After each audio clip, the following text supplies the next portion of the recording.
पिंकी के पति कमलेश की दुकान पर गांव का गुंडा जग्गू दादा आता है और धमकी देकर जाता है कि अगर उसने 1 लाख रुपए नहीं दिए तो वो दुकान तोड़ देगा। घर में सभी परेशान होते हैं।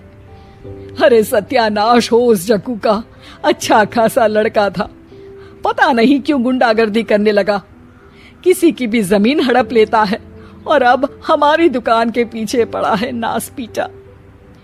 मेरे तो कुछ भी समझ में नहीं आ रहा कि मैं क्या करूं। अरे बेटा, मैं तो कह रही हूं कि 1 लाख रुपए दे दो और छुट्टी पाओ इस जग्गू दादा से। नहीं माँ, मेहनत की कमाई है, ऐसे कैसे दे दूं? मैं तो 1 रुपया भी नहीं देने वाला उसे। अरे पैसा तो दोबारा भी कमा लेंगे, पर जान है तो जहान है। नहीं पिताजी, मैं नहीं दूंगा पैसे, मैंने फैसला कर लिया है।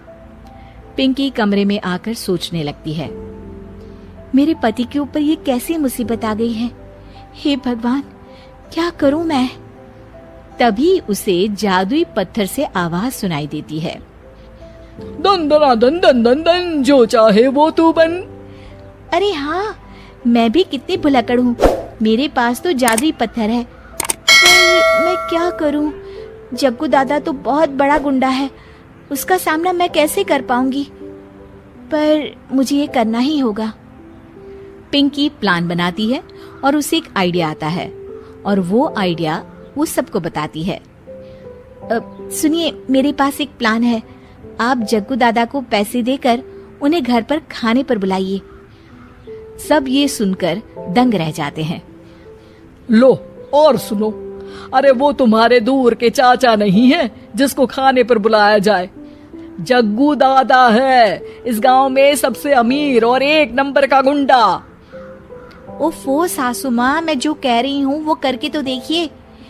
मैं आपको यकीन दिलाती हूँ कि कल के बाद जग्गू दादा हमें कभी परेशान नहीं करेगा। पिंकी के कहने पर कमलेश जग्गू दादा को रुपए देता है और उसे अपने घर खाने पर बुलाता है। अरे भाई, मानना पड़ेगा कमलेश, काफी तरक्की कर लिया तुमने। 1 लाख रुपए तो बड़ा ही कम डोनेशन था।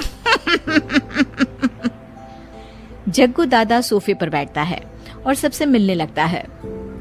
अरे भाई, लता मौसी ठीक तो हो ना? सुना है घुटने में बहुत दर्द रहता है। हाँ बेटा, पर तुझे कैसे पता चला? अरे जग्गू दादा सारे गांव की खोज खबर रखता है, और वैसे भी मेरी माँ और आप तो बचपन की सहेलियां थी ना, तो आप तो हमारी मौसी हुई। मौसी कहकर 1 लाख रुपए का चूना लगा रहा है कमबख्त। तभी बेल बजती है और कमलेश दरवाजा खोलता है तो सब दंग रह जाते हैं। अरे एमपी साहब, आप आइए आइए, आप कमलेश को कैसे जानते हैं? अरे भाई, कमलेश हमारे बड़े ही अच्छे मित्र हैं और मैंने सुना है कि आप इनकी दुकान हड़पना चाहते हैं, इनसे चंदा भी मांगते हैं आप। अरे एमपी जी, वो तो बस थोड़ा धंधे में मंदी चल रही थी तो गांव वालों से थोड़ी मदद मांग ली। देखो जग्गू दादा, होंगे दादा तुम अपने घर के, ये हमारे पहचान के लोग हैं, इनके साथ तुमने कुछ भी उल्टा सीधा किया तो सीधा जेल में डाल देंगे, समझे? फिर वहां बाकी कैदियों से चंदा मांगते फिरोगे क्या?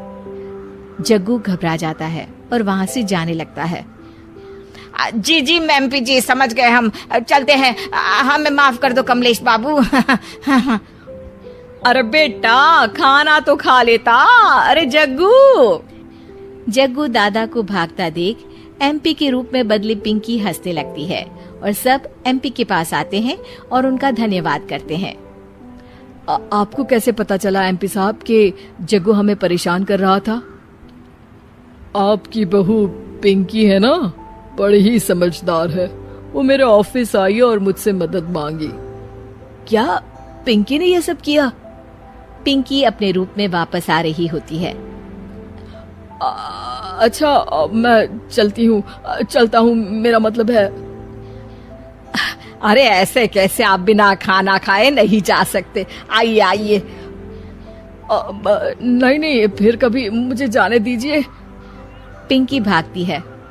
अरे इन्हें किस बात की जल्दी थी? लगता है कोई इम्पोर्टेंट मीटिंग होगी माँ।